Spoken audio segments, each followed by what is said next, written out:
Hi everyone. In one of my previous videos, I said I was going to do more commentary on global warming or climate change, as we now call it, and green energy. And one of my lovely patrons sent me this. The Arctic will never be frozen again. This is from December the 18th, 2017. And I hadn't actually seen this. This should be all over the news if this is the case. Now, a little bit about me. Up until about 10 years ago, I actually was a climate change denier or man-made climate change denier. I was of the opinion, as many people are, ignorant people I might add, that the earth has heated up and cooled down um, throughout history, throughout the centuries. It's always been like that. Then I got interested in cosmology from watching documentaries with David Attenborough and Brian Cox and um, Neil deGrasse Tyson. So I ended up taking a home online course to pass a Bachelor of Physics exam. And the first section of it was on climate change. And I thought this is going to be good because I didn't believe it at the time. I didn't believe that man had any influence over it at all. Uh, the first segment of it was due within about 2 months. And about 2 days before my first paper was due, my tutor rang me up and said, Gordon, you haven't actually filed anything yet. Is there a reason for that? Are you struggling? I said, well, to be honest, I'm struggling with the math parts, which is really unusual for me because I'm actually quite good at mathematics. And he said, what are you struggling with? I said, well, if my calculations are right, the human race is fucked. That's what I said to him, and this is no joke. That's what I said to him, and he started laughing, and he said, "Are you sure that you know?" And I said, "Listen, I need more time." So he gave me a week's extension. I kept doing the calculations over and over and over again, and the calculation I came to in the end was, I thought, according to my calculations, that by the year 2100, the world will have heated up in the region of 4.2 to 4.7 degrees hotter than it is now. And if that's the case, that is disastrous. So I finally just went, oh well, I'm going to fail. I filed it in and I got an A. It was absolutely spot on what I found. And at that point, I just said, okay, I've been an idiot. And ever since then, I've tried really hard to push um, the fact that we need to change over to green energy as much as possible. Now, thankfully, in those 2 years, and it's nothing to do with me, um, people have changed their way of thinking. More people have come on board to the facts, and they've actually started listening to the scientists and the people who know. But this article, it's scary. It really is. This graphic in it is I think, yeah, it's from the Arctic, and that's from 1979 all the way through to 2015. You can see there, the deeper red, the higher the temperature during that year. So it's really, really increased. Now, obviously, we all know this, um, but what is actually in this article is quite terrifying. It says, last week at a New Orleans conference center that once doubled as a storm shelter for thousands during Hurricane Katrina, a group of polar scientists made a startling declaration. The Arctic as we once knew it is no more.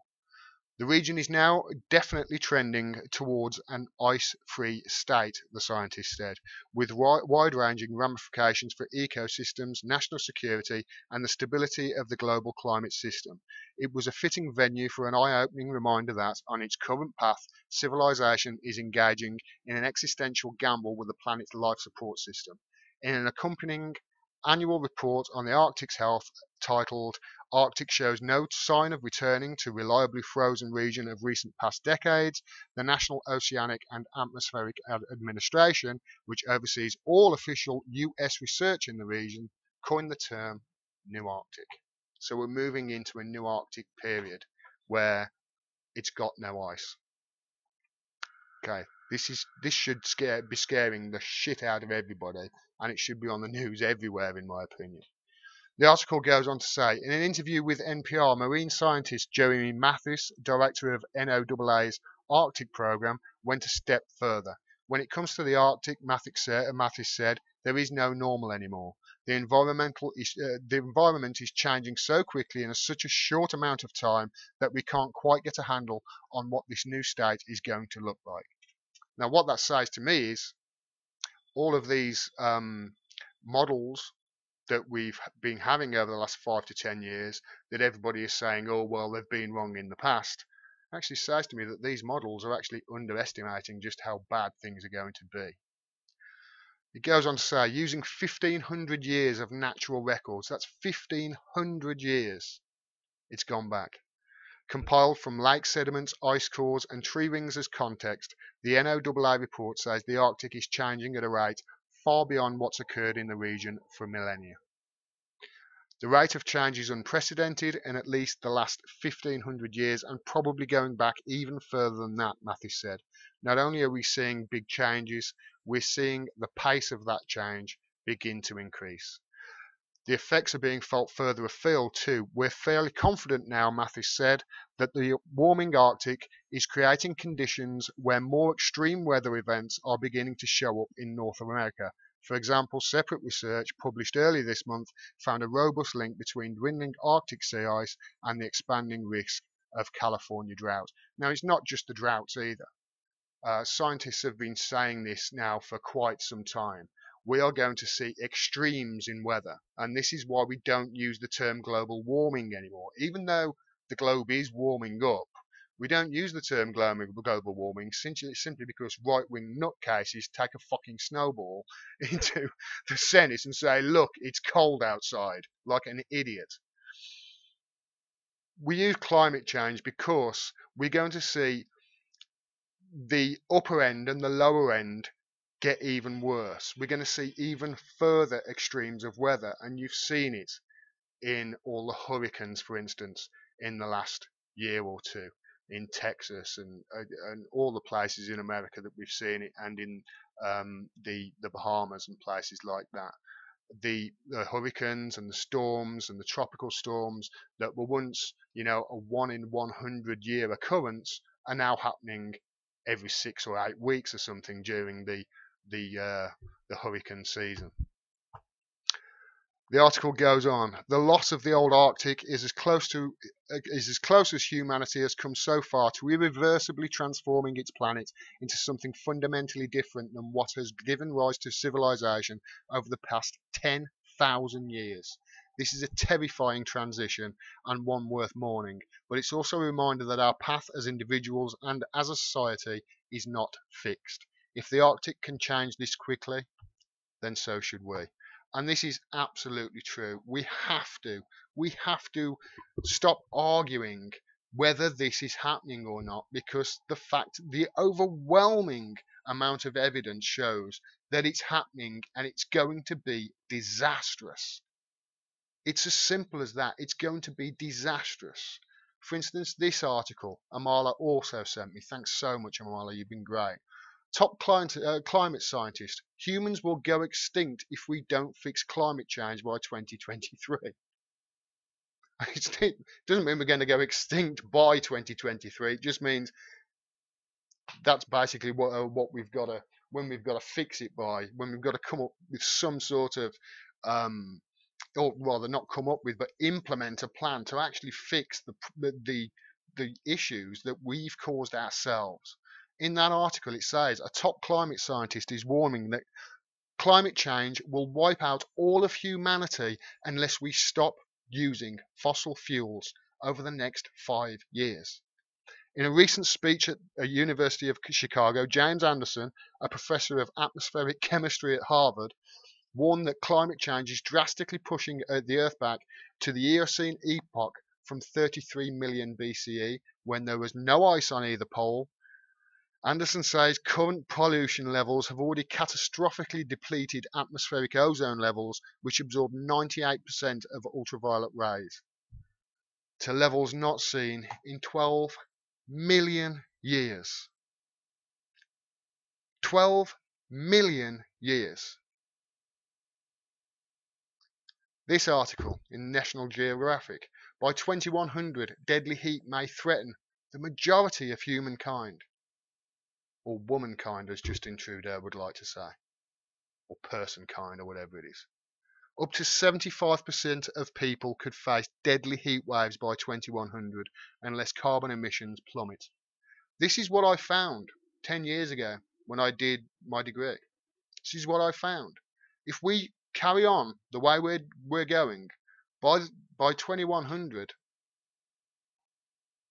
we are screwed. We are screwed. Now, for somebody like me who hasn't got children and hasn't got a family or anything like that, then hey, I'm going to be gone by then. It's not my problem. But to people who have got families, to people who've got children and grandchildren, and their grandchildren maybe, growing up and have their children, for generations to come, this is going to be an absolute disaster. And the worst thing about it is, things can be done. They really can. We have the technology to actually change this. But this happens.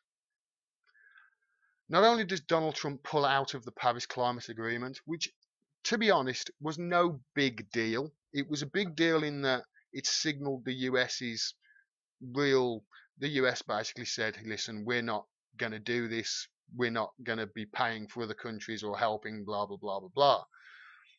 But him slapping the tariffs I think it was about 2 months ago, him slapping tariffs on the import of solar panels from China is terrible, because that is raising the price of installing solar panels in America.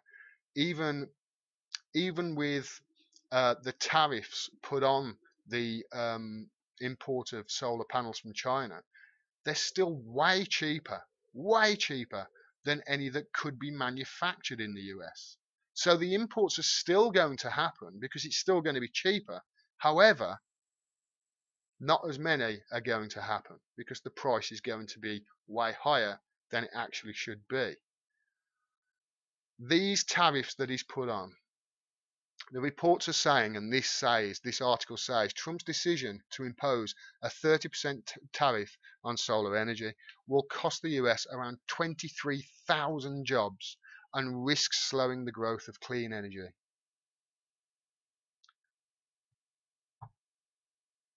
This graphic shows that the US is the second largest consumer of fossil fuels on the planet. The other one is China. And the US and people who deny climate change always say, yeah, but what about China? What are China doing? China use more fossil fuels than us. That's what they always point to. Without fail, they say it.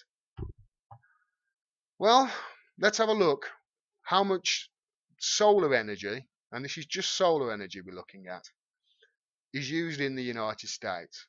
Today, solar energy provides 0.5%. That's 0.5%. I've seen other reports that say 0.6 or 0.6%, so 0.6% of the total energy consumed in the United States. That's nothing. Meanwhile, what are China doing? Well, China is crushing the US in renewable energy. Absolutely crushing it by a massive, massive scale. In 2016, China's solar power capacity more than doubled. That's 2 years ago now. It more than doubled. Whatever they had in 2015 was doubled in 2016. That's how much they're investing in it. Global solar to hit 106 gigawatts of new installations in 2018, predicts New Energy Change. Now that's obviously that's global, 106 gigawatts. That's actually quite a bit. And this actually says that both China and Europe will help to push the global solar markets along steady growth patterns in 2018. China officially, in 2017, I believe this is, 2017, China officially installed 52.83 gigawatts. 52.83. That's what they installed in 2018. So they doubled in 2016 and in 2017. We're in 2018 already. But in 2017, they installed an additional 52.83 gigawatts.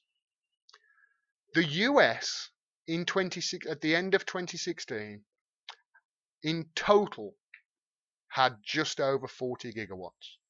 So in last year, in 2017, China installed more solar panels and had more energy, manufactured more energy from new solar installations in 2017 than the US has in total, has ever installed. In fact, they installed more solar panels than any country had ever installed. That's how much China is investing in it. They are really, really tackling it. And since Donald Trump has come in with his go back to the coal age rhetoric, China have really thought, we can be the leader. We can be the leader in this. And boy, are they making a difference. It is estimated that by 2020, over 15% of China's energy capacity will come from non-fossil fuel sources, and the country is the clear global leader when it comes to renewable energy. The most wind energy capacity in the world is in China. So they are really committed to it. And the green energy revolution is booming in China. China have really, really taken the bull by the horns and said, right, if America aren't going to do anything, there's an opportunity here. And this could be in 20, 30 years time, our children and grandchildren might look back on this. Oh, do you remember when China won the green energy war? That's how much it's going to be. Solar and wind power is now cheaper than fossil fuels. It's cheaper. It makes no sense to rely on fossil fuel power. It's more expensive. And the more we use green energy and renewable energy, the more the cost comes down. It's a technology. It's not a resource. Technologies grow. Technologies get better. Technologies get more efficient. Just look at your mobile phone. There's 5 pieces of technology in that if you went back 20, 30 years ago, some of them wouldn't exist. And others you would have to carry around a suitcase to actually get them all in. And now it can fit in your pocket. That's a technology, and solar power and green energy is the same thing. It makes no sense to actually rely on fossil fuels. Now, no, you obviously all know this. I know that. But I just want to make a video just to put it all in, one big section and just say, look at this. Something has to be done. This in the MIT Technology Review. Clean energy is about to become cheaper than coal. The inflection point has already been reached in the West, and by 2021, solar will be cheaper than coal in China. And that is actually a conservative estimate. I've also seen some reports that are saying they're going to do that a year early, maybe even by the end of 2019. In that report, it says an analysis by Bloomberg New Energy Finance combines knowledge of planned energy projects with economic forecasting in order to predict what's going to happen in the power sector over the coming decades. And the prediction is one of plummeting costs for renewables, with estimates suggesting that by 2040 prices will fall by 66% for solar, 47% for onshore wind, and 71% for offshore wind. So even though it's either as cheap or cheaper now than forms of fossil fuel energy, it's going to come down even more in the next 20 years. More than 66% for solar. It's amazing. What really matters, of course, is how these prices will challenge incumbent energy technologies. Solar, the more expensive of the two major renewables, already rivals coal in cost terms in Germany, Australia, the United States, Spain and Italy. But more striking is the fact that it is also expected to be the case in China and India as well by 2021. Now this is just solar. This doesn't include hydropower, geothermal, wind. Doesn't include any of those. So when I hear people like Ben Shapiro say, all I want is just somebody to just say how bad it's going to be. This is how bad it's going to be, Shapiro, you king of the false equivalence, you. This is how bad it's going to be. Your kids and your grandchildren are going to look at you and think, you idiot. What is the matter with you? The thing that really annoys me is the jobs it creates. The jobs that is created in the green energy sector. Like I say, it's a technology. It will be millions of jobs around the globe. Millions. And it's being totally ignored by an American administration who are bought by the fossil fuel industry. Now, this is going to be a three-part video. The next part is I'm going to go into and dissect just how much money is not just pumped into the government by the fossil fuel industry, but how much they get out of it. Because you might think, and some people might think, hey, well, they're buying the government. They're not really. They're investing in the government because what they get back is way more than what they put in. And it's all because the politicians are bought. And that's not just in America, that's in many other countries as well, and to a certain degree, the UK. So the next part of this will be in probably 2 or 3 days. It will take me that long to compile all the information. And then there'll be a third part to it as well. If you like the video, please subscribe. Hit the bell so you get a notification of when more videos come.